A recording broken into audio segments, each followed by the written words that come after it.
Queridos amigos, soy el Padre Ángel Espinosa de los Monteros. En esta ocasión quisiera reflexionar, y más en este mes, un tema hermosísimo con ustedes. María en la familia, presencia transformadora, fuente de unidad familiar. ¿Cuántas cosas se pueden decir de María? Y siendo que ella habló poquísimo en el Evangelio, hay como un silencio, un respeto, un pudor. María que no quiere ser protagonista, pues con lo poco que aparece la Virgen en el Evangelio, cuántas cosas podemos decir. Entonces, como tengo el tiempo contado, vamos para allá. María en la familia, presencia transformadora, fuente de unidad familiar. Lo primero que vamos a tocar es su presencia transformadora. ¿Cómo lo hizo? Miren, María tenía la plenitud de gracia al inicio de su vida. Llena eres de gracia. No le dice ni fuiste, ni estás siendo, ni serás. Llena eres, desde que nuestro Señor te creó. Si María tenía la plenitud de gracia al inicio de su vida, en su concepción, concebida sin pecado original, ¿a qué grado habrá llegado de gracia y de amor al final de su vida, de su carrera, a la hora de su tránsito glorioso? Si fue concebida sin pecado original, estaba llena de gracia. ¡Qué jaritomene! Llena de gracia desde la concepción. Imagínense con todos los méritos que comenzó a tener por gracia de Dios. Todo lo que tiene que ver con el haber concebido a Jesús, haberlo cuidado toda la vida, enseñado, impulsado, defendido, haberlo amado con toda su alma. Más aparte, todo el tema de la pasión, de la cruz, del sufrimiento y el dolor de la Santísima Virgen María. María ofreció a Dios su virginidad, contraria a la mentalidad hebrea. Todo el mundo quería ser en ese momento la madre del Mesías. Estaban todas las doncellas de Israel esperando al Mesías.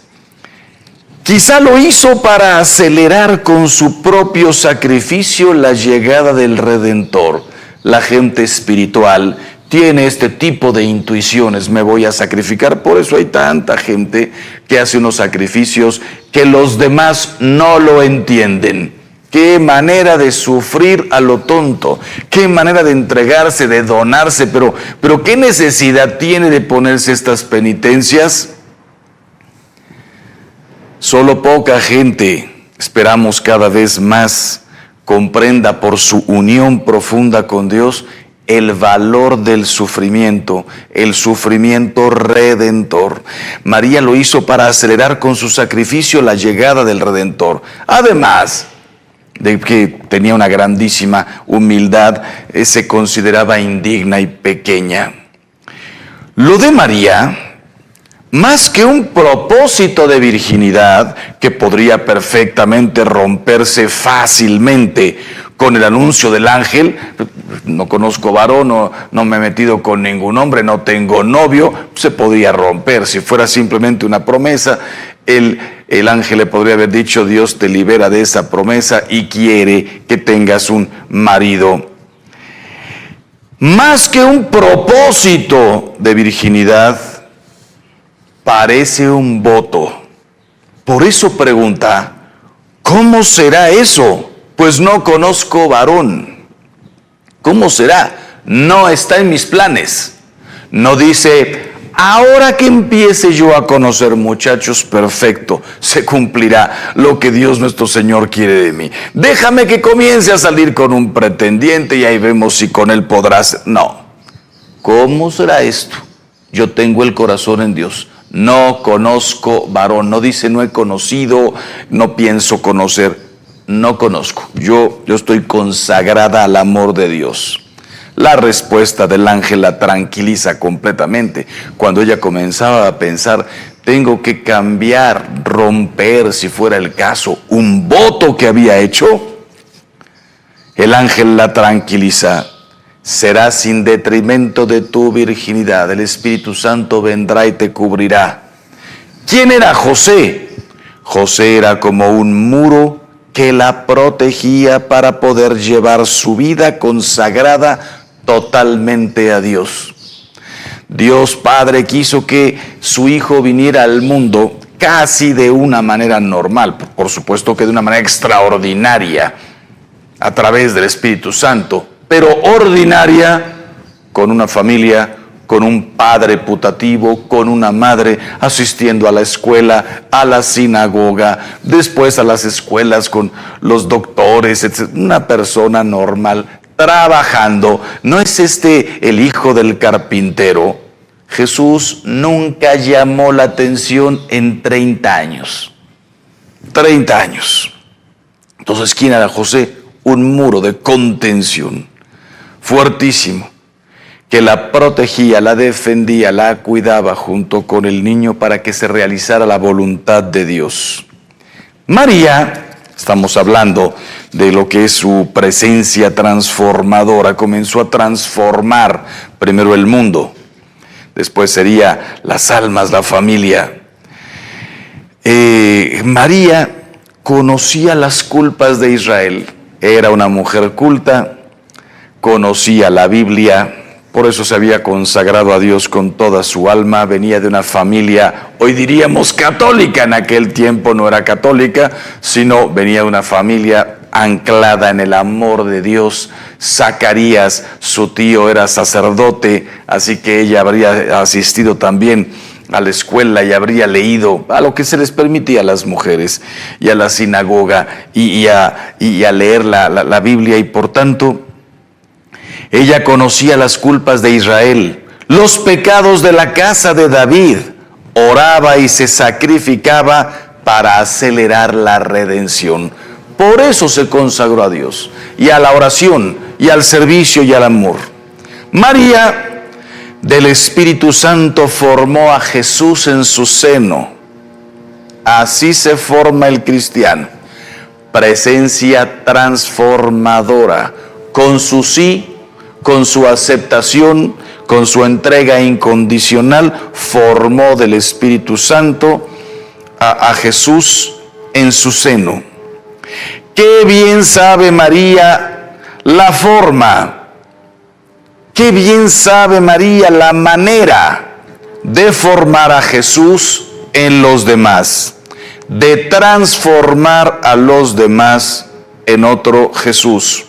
Por eso se nos pide, yo soy el primero en pedirlo, en invitar a la gente a rezar el rosario, a contemplar la vida de Cristo con los ojos de María y agarrados de su mano, para ir modelando en nuestras almas: yo quiero ser como Jesús. Rezar el rosario es una meditación, pero es a la vez una contemplación de lo fundamental de la vida de Cristo. Y María, que es mediadora de todas las gracias, nos va transformando en su Hijo. María, y aquí pasamos a lo que dice fuente de unidad familiar. Hasta aquí es transformación. Fuente de unidad familiar. ¿Cómo era el corazón de María para convertirse en fuente de unidad familiar? Todo lo que voy a decir lo deberíamos vivir nosotros en nuestra familia. Un corazón contemplativo. Dice el Evangelio, de las pocas cosas que dice de María: meditaba y contemplaba todo y le daba vueltas en su corazón. Profunda vida interior. De ahí su consagración. Y dice, ella conservaba todas estas cosas en su corazón. ¿De dónde salió la consagración de María? María no sabía que había sido concebida inmaculada, ni mucho menos. María se consideraba en su humildad una mujer como cualquiera. Incluso no sabemos qué habría en su corazón al pensar: ¿por qué perdí a mis padres siendo tan niña? Algo habré hecho yo. No sabemos cómo era la humildad de María, que no aspiraba a nada más que amar a Dios con todo su corazón.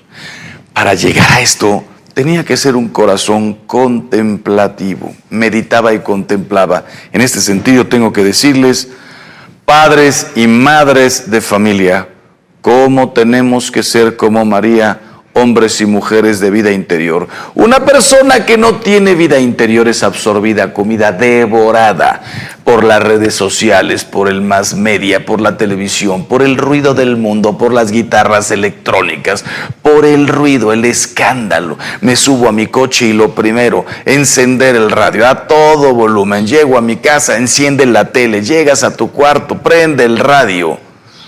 Agarra el celular, mientras vas manejando, ve oyendo cosas. Y tu vida interior, de la vida interior de María salió ese amor inmenso a Dios Padre, que la llevó después a ser la madre de Jesús. Piensa que todos somos hijos de Dios. Tú eres la madre, el padre también de unos hijos de Dios. ¿Cuántos tienes? 1, 2, 3, 4, 10. Hay familias todavía numerosas. ¿Te has puesto a pensar en la responsabilidad que tienes de ser un hombre, una mujer de vida interior? ¿Qué les vas a dar a tus hijos?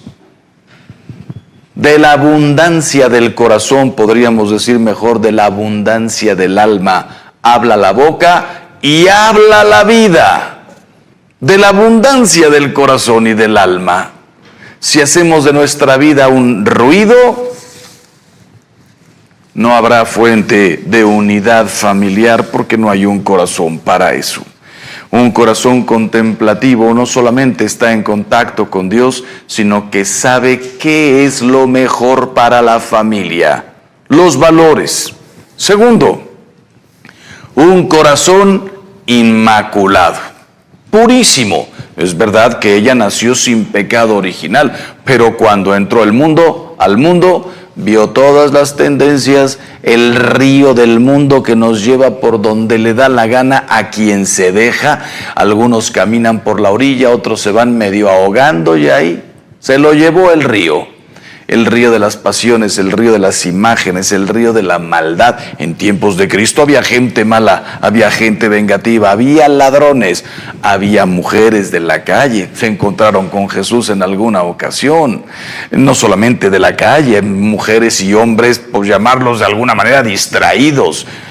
No tengo marido. Claro que no tienes marido, 5 has tenido y el que tienes ahora no es tu marido. Vaya vida de esta mujer, que no era una prostituta, no era una mujer de la calle, era una mujer que solo Dios sabe lo que había sufrido, ni para juzgarla. 5 maridos y el que tienes ahora no es tuyo. Pero está también la Magdalena y estaban también otras mujeres. Y María, de quien expulsó 7 demonios. María Santísima no sabía que era inmaculada. Ella estaba en el mundo. Se enteró cuando se encontró con el ángel. Pero cuando se encontró con el ángel ya llevaba 14 años, por decirlo así. Y después le quedaba mucho por ver. ¿Te imaginas contenerse en la cruz para no atacar, despotricar, humillar a quienes estaban ofendiendo a su hijo? Corazón purísimo, inmaculado, no solamente es la parte sexual, inmaculado, incapaz de odiar, de ofender, de atentar contra los planes de Dios, incapaz de dejarse llevar por la ira, por el egoísmo, por la soberbia, purísimo.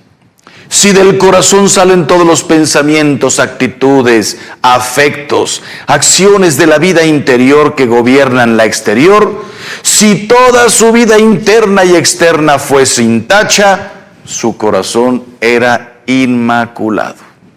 Inmaculado. Tan puro que ella, antes que nadie, emitió el voto de virginidad, por decirlo así. Esto lo dijo San Pedro Canicio. En su vida interior, en sus meditaciones, en su contemplación del Evangelio, contemplación de la Santísima Virgen, nuestro Señor seguramente algo le hizo intuir. María fue la primera en emitir un voto el voto de virginidad. Y por tanto, tercero, corazón virginal. Consagró cuerpo y mente. No conozco varón, estoy cerrada a eso. Con esto, no todos estamos llamados a eso. El matrimonio es una maravilla. No todos tenemos por qué consagrar cuerpo y alma. A los que Dios nos llama, pues sí. Pero a los que llama al matrimonio, lo tienes que consagrar igual, pero de una manera diferente. En dos. Ustedes dos, marido y mujer, son una sola cosa, un solo corazón, una sola carne. Cuando hacen las cosas con amor, por amor, abiertos a la vida, están completamente bendecidos por Dios. San Juan Pablo II beatificó, no estoy seguro si ya canonizó a algún matrimonio, porque la vida matrimonial es un camino bellísimo de santidad. María, con un corazón virginal, consagró cuerpo y mente. Nosotros tenemos que hacerlo, pero también a nuestra manera. Junto con mi marido, junto con mi mujer, nos consagramos a Dios. El mundo y sus tendencias y sus cosas y sus propuestas lo dejamos fuera. Nos consagramos también al amor de Dios entre los dos. María, esa presencia transformadora, tenía un corazón dulce. Por eso decimos, dulce corazón de María. Toda madre es dulce, toda. Con todos los defectos que tenemos los hombres y las mujeres. La Madre de Dios tenía que convivir con el autor de toda dulzura. Imagínate en las bodas de Caná, cuando María le dice a Jesús, no tienen vino. El Evangelio, pues, escrito primero en arameo antiguo, después en hebreo, después en griego, después en latín, nos reporta después cada quien en su lengua, una expresión que a veces nos puede chocar un poquito. Mujer, ¿qué nos va a ti y a mí? ¿Qué tenemos que ver tú y yo? Hay diversas maneras de traducirlo. Algunos podría decir, qué tremendo. Pero todo se aclara cuando María, con una seguridad, se voltea y le dice a la gente, haced lo que Él os diga. O sea, estoy segura. María no salió corriendo y digo, bueno, ya verás tú. No se quedó viendo a Pedro y algún apóstol más que estuviera por ahí, algún discípulo, como diciendo, qué horror, me metí en lo que no me importaba. Tenía una certeza. ¿Cómo habrán sido esos 30 años de convivencia de Jesús y María? Si nosotros sabemos ser dulces con nuestros bebés, ustedes, cómo se preocupan de agradar, de cuidar, de meterle bondad a toda la familia, ¿cómo sería el corazón de María? Ahora lo que yo les pido, dado que estamos hablando de fuente de unidad familiar, si me está escuchando alguno o alguna que tiene un carácter complicado, que se le sale la ira, el egoísmo, la impaciencia, que no ha podido perdonar, encomiéndese al dulce corazón de María. Quinto, humilde y agradecido. ¿Cómo necesitamos eso en familia? Para transformar el mundo, pero para comenzar por transformar mi familia. Humilde y agradecido. Dice María, apenas entra a casa de Isabel, se acababa de encontrar hace unos días con el ángel, miró la humildad, es decir, la pequeñez de su esclava. Cuando María dice la humildad, no se está engrandeciendo como si yo les dijera ahorita, oiga, yo soy muy humilde, le doy gracias a Dios porque me hizo muy humilde. Eso lo dijo María. Cuando dice, vio la humildad, lo junta con la palabra de su esclava, está hablando de su pequeñez. Se fijó en mi pequeñez. Humildad viene del latín humus, tierra. Vio en dónde me encuentro yo, Dios está aquí, yo estoy acá. La humildad, la pequeñez de su esclava. Agradecida, dice inmediatamente, Magnificat, engrandece mi alma al Señor, se alegra mi espíritu en Dios mi Salvador. Engrandece, es una manera de decir gracias, gracias. humilde y agradecido. María nunca habló de ella. Y vaya que tenía motivos. Nosotros a veces tenemos motivos para hablar de nosotros. ¿Quién es el encargado de este colegio? Soy yo. ¿Quién está llevando este proyecto de caridad en esta? Estoy yo con unos amigos. A veces no digo yo, digo estamos nosotros. De alguna manera les dejo ver que estamos participando. María tenía motivos para hablar de ella. Soy la madre de Dios, la madre de Jesús. Qué impresionante que María nunca habló de ella. No se echó una sola flor. No mencionó una sola de sus muchísimas cualidades. Lean el Evangelio, no hay nada. Hasta San Pablo en los Hechos de los Apóstoles dice, ¿quieren que presuma? Voy a presumir un poquito. Todos los apóstoles, yo soy más grande que ellos, yo he hecho más que ellos, yo he sido golpeado, apedreado, me dieron por muerto, me escapé aquí, estuve 2 veces ahí en el mar sufriendo. Si hay alguien que ha predicado, soy yo. Lo dice San Pablo, después como que pide una disculpa, dice, perdón por mi presunción. María, ni siquiera eso. Ni siquiera eso. Humilde y agradecido, nunca dijo soy la madre, permaneció en la sombra. ¿Cuántas veces en familia, los padres de familia somos los primeros que tenemos que ser humildes? ¿En qué te ayudo? ¿Qué te hago? A veces nos reímos, ¿verdad? Porque las expresiones de nuestras madres, las chanclas, las tronadas de dedos, los gritos, las explicaciones, esto es así, ¿por qué? Porque sí. Es lógico, muchas veces pasa eso. Y detrás de cada una de estas expresiones hay un grandísimo amor. ¿Y esto por qué se hace? Porque yo lo digo. Sí, toda madre puede perder en algún momento la paciencia, la capacidad de razonar con un niño que todavía no puede razonar.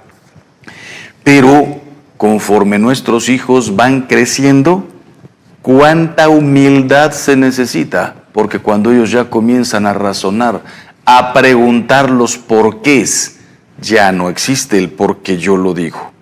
Existe la motivación, la explicación, la comprensión.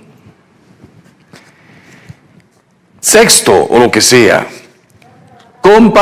corazón abrazado de amor y traspasado. Abrazado de amor y traspasado. ¿Qué significa esto? Se traduce en obras y en sacrificios. Le habían anunciado, traspasado por una espada de dolor. Tu corazón será atravesado por una espada de dolor. Un amor fuerte al pie de la cruz. Stabat Mater. Estaba ahí la madre, de pie, donde no estaban los apóstoles, solamente Juan y otras 2 o 3 mujeres. Qué importante la fortaleza. Corazón abrazado de amor. ¿Qué pasa si me nació un hijo con capacidades diferentes? Antes los llamábamos especial, en realidad todos somos especiales. Capacidades diferentes. ¿Qué tal si nos nace un hijo normal, igual que todos los demás, pero en el transcurso de la vida, los golpes de la vida nos van metiendo como familia en problemas? Necesitamos un corazón abrazado de amor. Duela lo que duela, pase lo que pase. Soy la madre. Me dieron una encomienda tremenda. Soy la responsable, soy el padre, soy pastor en mi casa. Octava o séptima. Un corazón compasivo y misericordioso. Intercede por los esposos en Canaán. ¿Cómo vería? ¿Cómo querría? ¿Cómo atendería a Jesús? Si hizo lo que hizo por unos novios culpables de no haber calculado bien el vino, ¿Cómo vería a Jesús? ¿Cómo lo querría y cómo lo atendería sabiendo que tenía en sus manos al Hijo de Dios cuando era un bebé, después un niño, después adolescente? Después Jesús vio por su madre. Pero cuando faltó José, pero ¿cómo vería María por Jesús? Compasivo y misericordioso. La palabra misericordia, que la necesitamos todos en casa, fuente de unidad familiar. La palabra misericordia es la expresión de un amor que no busca la concupiscencia ni el propio interés. Un amor de benevolencia. Quiere y en eso descansa, en el hacer el bien. Quiero por querer, quiero por tu bien, quiero tu felicidad, quiero tu paz. Nada que tenga que ver, por decirlo así, conmigo. Son objeto de este amor, sobre todo los males morales, la vida pecaminosa de una persona. Por eso hemos llamado a María refugio de pecadores. ¿Cómo sería el corazón de María cuando fue el momento de Getsemaní, cuando empezaron a llegar a aparecer los apóstoles que habían huido, corrido? Bueno, Judas se había ahorcado, había traicionado, Pedro había negado. ¿Cómo vería María estas debilidades, estos problemas, estos miedos? ¿Cómo vería María, antes de acogerla en el grupo de los discípulos de Jesús, a hombres y mujeres pecadores? Porque a veces nosotros nos lamentamos de la pobreza. La pobreza no es el mal absoluto. Dice Jesús, pobres los tendréis siempre entre vosotros. Hay que ayudarlos, qué tragedia. Pero en sí, ser pobre no es un pecado, ni es el fin del mundo. Vivir en pecado mortal, ese sí es un problema. ¿Cómo vería María a los pecadores, a los que estaban apartados de su Hijo, a los que estaban apartados del Padre, los que rechazaban el Espíritu, los que no comprendían que estábamos creados, que fuimos creados para la eternidad y estaban viviendo para el mundo y sus propuestas? Madre dolorosa. Imagínate cuando, corazón adolorido, cuando perdió a Jesús, dice Jesús, Hijo, ¿por qué nos has hecho esto? Mira que tu padre y yo te buscábamos preocupados, dolentes, corazón dolido. No nos podemos imaginar lo que sufrió María esos 3 días, cuando Jesús tenía 12 años. Solamente de pensar lo que le podría haber pasado al Hijo de Dios, y ella y José eran los responsables. Se iba cumpliendo la extraña profecía de Simeón. Todo fue un martirio interior en la cruz. Una espada te atravesará el alma. Pero comenzó desde el nacimiento en una cueva, la huida a Egipto, lo buscan para matarlo. Regrésate otra vez a Nazaret, se pierde en el templo, en la vida diaria con el trabajo y el cansancio de hace 2000 años, sin las comodidades que tenemos nosotros. Y después una espada te atravesará el alma. Jesús no permitió las afrentas exteriores ni injurias contra su madre. Qué interesante que los dos ladrones medio se pelean. Uno le pelea a Jesús, el buen ladrón defiende a Jesús. Bájate de la cruz, los fariseos pelean. Nadie se mete con María, a mi madre no la toca nadie, ya tiene el corazón atravesado. Jesús no permitió que nadie se metiera con su madre. Fruto del martirio, fue la primera en completar lo que falta la pasión en favor del cuerpo místico de Cristo, de lo que habla San Pablo en Colosenses 1:24. María completó, y todos nosotros tenemos que completar. La redención sigue abierta. María, la Madre Dolorosa, nos dice que en familia, si queremos vivir unidos, todos tenemos que sufrir un poquito y ofrecerlo todo. En la cruz es en donde se dieron la mano, un abrazo, la justicia y el amor de Dios. Su justicia exigente por nuestros pecados y su misericordia. Llamamos a María auxilio de los cristianos. Lo introdujo Pío V después de la victoria de Lepanto. Y después Pío VII en 1815 hizo la fiesta litúrgica al regresar del cautiverio de Napoleón. Quien hace famosa esta advocación auxilio de los cristianos es San Juan Bosco, auxiliadora, porque es la omnipotencia suplicante. Un hijo siempre oye a su madre, haced lo que él os diga. En ella se juntan el querer y el poder. Así como María fue auxilio de los cristianos, comencemos por la propia familia. Auxilio de mi marido, auxilio de mi mujer, auxilio de mis hijos, auxilio de mis padres. María es auxilio de todos nosotros, no solamente en la guerra de Lepanto, el problema con Napoleón, el problema de las tentaciones, el problema del pecado, el problema del demonio del mundo y de la carne. Auxilio, verdadero auxilio de los cristianos. Yo no estuve en Lepanto, no estuve con el problema de Napoleón, y cuánto me he sentido auxiliado por mi madre. Nos dice la Santísima Virgen María en Guadalupe: ¿no estoy yo aquí que soy tu madre? ¿No estás por ventura bajo mi regazo? En este sentido, el rosario. Qué importante rezarlo. Encierra las mejores alabanzas bíblicas. Dios te salve, que significa Dios te saluda. María, llena de gracia, el Señor es contigo. No está, porque si está podría ahorita no estar. Es contigo. Todo el tiempo. No fue ni será. Es contigo. María no entendía en ese momento todo, ahora nosotros lo sabemos. Inmaculada y con una misión, es contigo. Bendita tú eres entre todas las mujeres.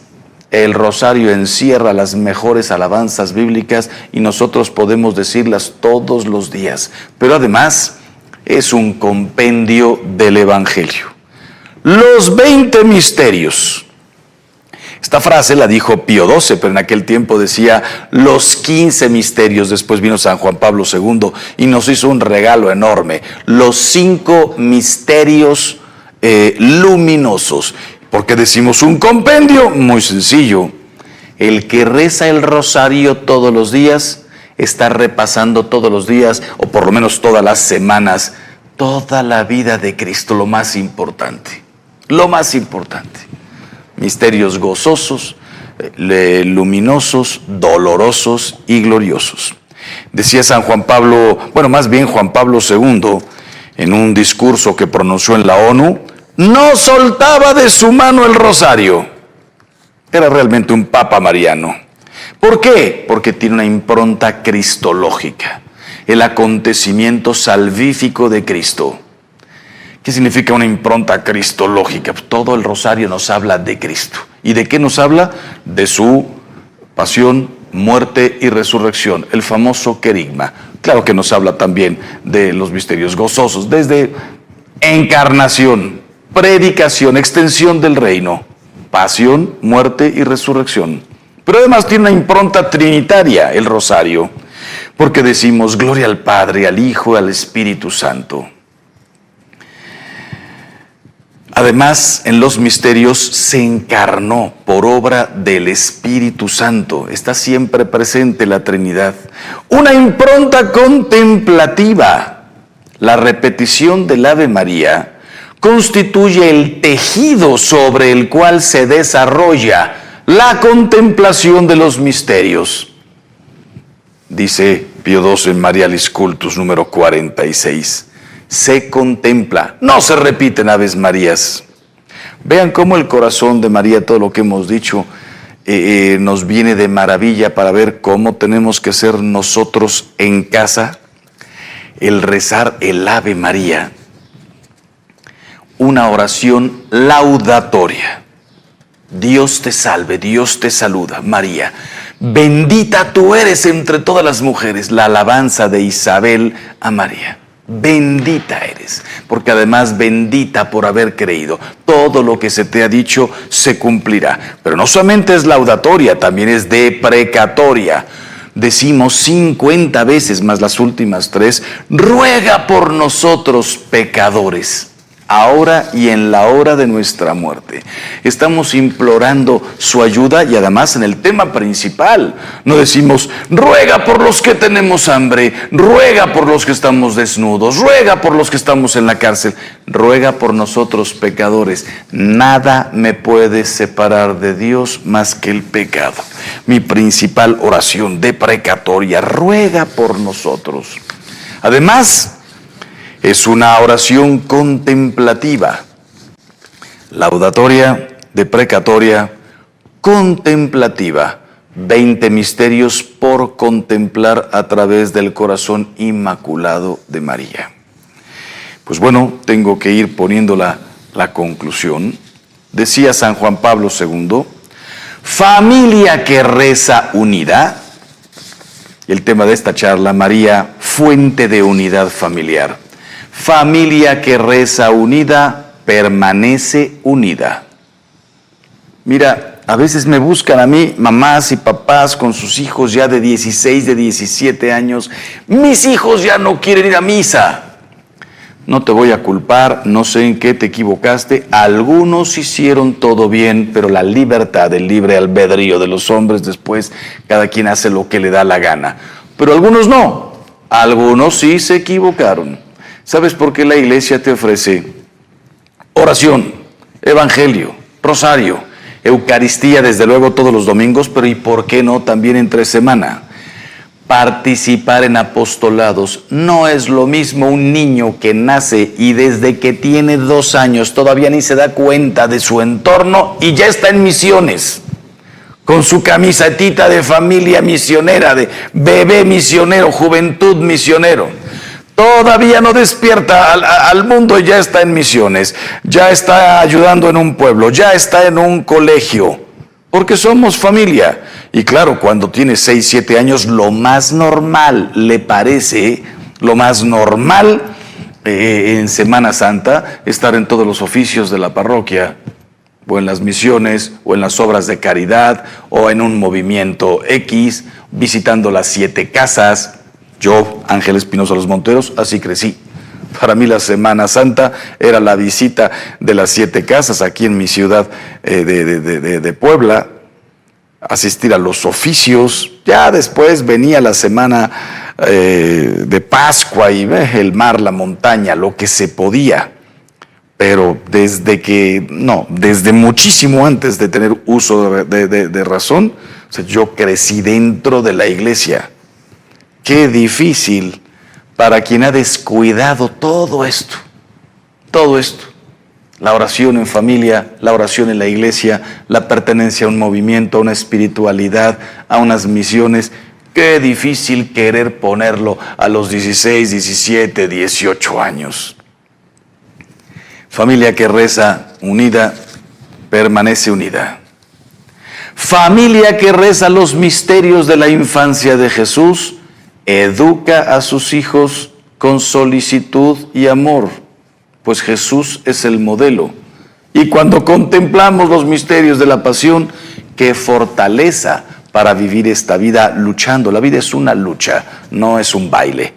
El baile, la cena, será eterna, cuando Dios mismo se levantará a servirnos a nosotros y nos sentará a su mesa. Aquí una lucha, allá una boda, un baile, un banquete, un manjar. No sabremos exactamente qué va a ser, pero ni el ojo vio, ni el oído oyó, ni el corazón del hombre pudo comprender todo lo que Dios tiene preparado para los que lo aman. Ahora lo que nos pide es: contempla, medita, lucha, alégrate. María no perdió la fe en la infancia, cuando veía que su hijo no era extraordinario. Primero era un bebé, después un niño, un adolescente que no daba pistas de nada. Probablemente la primera fue a los 12 años, cuando se lo encuentra dando una cátedra a los doctores, todos asombrados, y le dice que no sabías que yo tenía que ocuparme de las cosas de mi padre. Probablemente ahí fue la primera vez que María dijo, mira, es verdad. Está comenzando, entre comillas, a despertar ya a su misión, a lo que vino. Probablemente de ahí siguió, dice el Evangelio, bajó y le seguía sometido en todo, pero ya con otra visión. Sí, en la carpintería, pero ¿cómo serían ya sus conversaciones? No perdió la fe en la infancia, ni la fe y la esperanza en la cruz. Oye, qué hermoso. El premio de la fe es ver lo que se cree. Y vaya que María lo vio cuando Jesús resucitó. El premio de la esperanza es poseer lo que se desea. El premio del amor, gozar con el objeto amado. Resurrección y asunción son el premio de la fe, de la esperanza y de la caridad de María. Todo esto lo tienes que enseñar en tu familia. Tenemos que ser niños y adolescentes de fe y jóvenes de fe, de esperanza y de amor. ¡Qué belleza! Resurrección y para María, asunción. Todos vamos a resucitar, pero no todos vamos a ser asuntos al cielo. Resurrección y María, asunción, son el premio de lo que creyó, de lo que esperó y de lo que amó. Decimos también de María, trono de sabiduría. María sabe la esencia de la vida. Probablemente, o más bien seguramente, no tenía idea de geografía, que conocían del mundo, de historia, conocían la del pueblo de Israel. No sabía, y de Egipto alguna cosilla, no sabía todavía todo lo que estaba pasando en Roma, en Grecia, no sabía nada.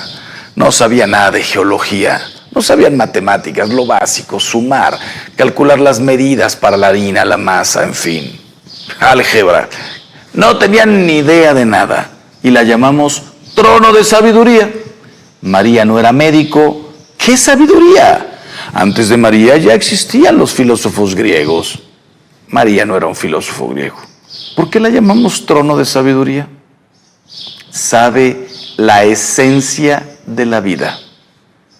Hágase en mí según tu palabra. ¿Puede haber una sabiduría más grande? Queridos padres de familia, sus hijos, ya en estas generaciones, desde los 2 años comienzan a jugar con el teléfono y el iPad, a los 4 lo manejan, a los 7 son expertos, a los 12 ya te pueden pedir un boleto por internet y pagarlo si les das la tarjeta, a los 15 su vida será internet. ¡Qué sabiduría! Todos lo saben. Mis hijos, padre, me dicen a mí, es que qué barbaridad, qué inteligencia, qué todo, porque manejan un aparato. ¿Quieres oír hablar de verdadera sabiduría? Hágase en mí según tu palabra. No hay nada más sabio que eso.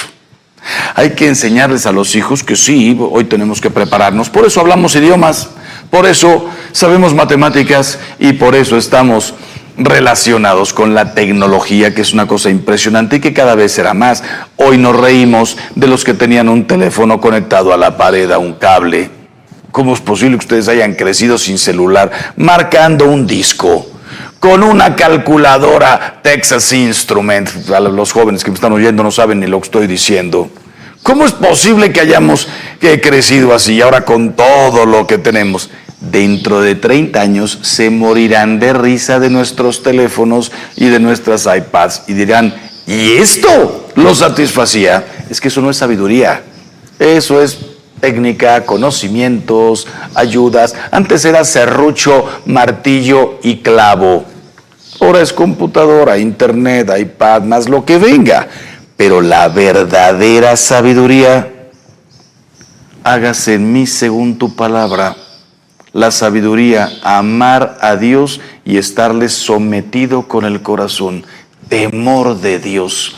Los 7 dones, los 7 frutos del Espíritu Santo. Han acudido a María los padres en sus luchas contra las herejías y los teólogos, así se hicieron los concilios.